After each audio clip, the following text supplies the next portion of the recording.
Alasan kenapa Malaysia akan susah mengikuti jejak Indonesia di pencapaian perjalanan menuju ke Piala Dunia. Timnas Indonesia mencatatkan prestasi dan rekor terbaik sepanjang sejarah di ASEAN selama babak ketiga kualifikasi Piala Dunia.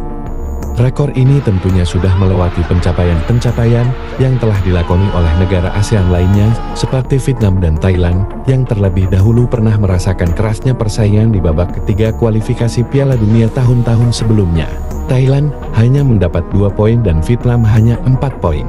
Indonesia yang baru saja menyelesaikan pertandingan ke-6 kini sudah mengumpulkan 6 poin dan menyisakan 4 pertandingan lagi.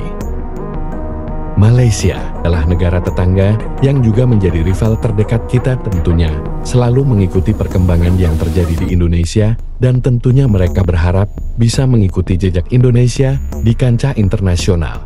Sejauh ini Malaysia belum pernah merasakan ketatnya persaingan di babak ketiga kualifikasi Piala Dunia. Masuknya Indonesia ke babak ketiga kualifikasi Piala Dunia ini tidak terlepas dari kontribusi para pemain keturunan Indonesia yang berada di Belanda dan Eropa. Pemain keturunan Indonesia ini adalah orang-orang yang memiliki darah Indonesia asli. Baik itu dari orang tuanya, neneknya, atau juga kakeknya yang kebetulan menikah dengan orang-orang Belanda secara alamiah. Lalu, kenapa Malaysia akan kesulitan mengikuti jejak Indonesia dalam pencapaian perjalanan kualifikasi Piala Dunia ini?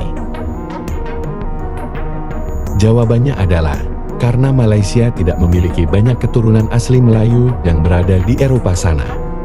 Ya, perjalanan sejarah panjang Indonesia dan Malaysia tentu sangat berbeda secara kondisi sosial dan politik di masa lalu.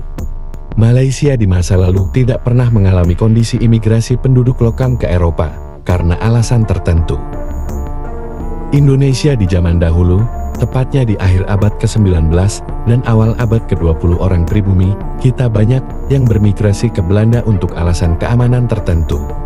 Mereka ini adalah pasukan Gilm atau orang asli pribumi yang mengabdikan diri menjadi tentara VOC pada saat itu. Mereka berasal dari berbagai macam daerah di Indonesia seperti Maluku, Ambon, Aceh, Jawa, Kalimantan, Sumatera, Sulawesi dan lain sebagainya. Ada sekitar 12.000 orang yang bermigrasi ke Belanda saat itu dan pada akhirnya menetap di sana menjadi warga negara Belanda dan beranak pinak di sana menikah dengan orang Belanda asli. Meskipun pada akhirnya orang yang menetap di Belanda itu adalah penduduk sana, tetapi rasa sadar akan cinta tanah air Indonesia muncul kembali setelah berakhirnya Perang Dunia Kedua. Mereka ingin pulang dan kembali lagi ke Indonesia. Anak-anak dan cucu-cucunya inilah adalah orang-orang yang membela timnas kita saat ini. Seperti Verdong dan kawan-kawan. Mereka adalah orang-orang yang ingin pulang ke rumahnya sendiri, kembali ke tanah air, memperjuangkan negaranya, serta ingin mengharumkan nama besar Indonesia di mata dunia khususnya bidang sepak bola.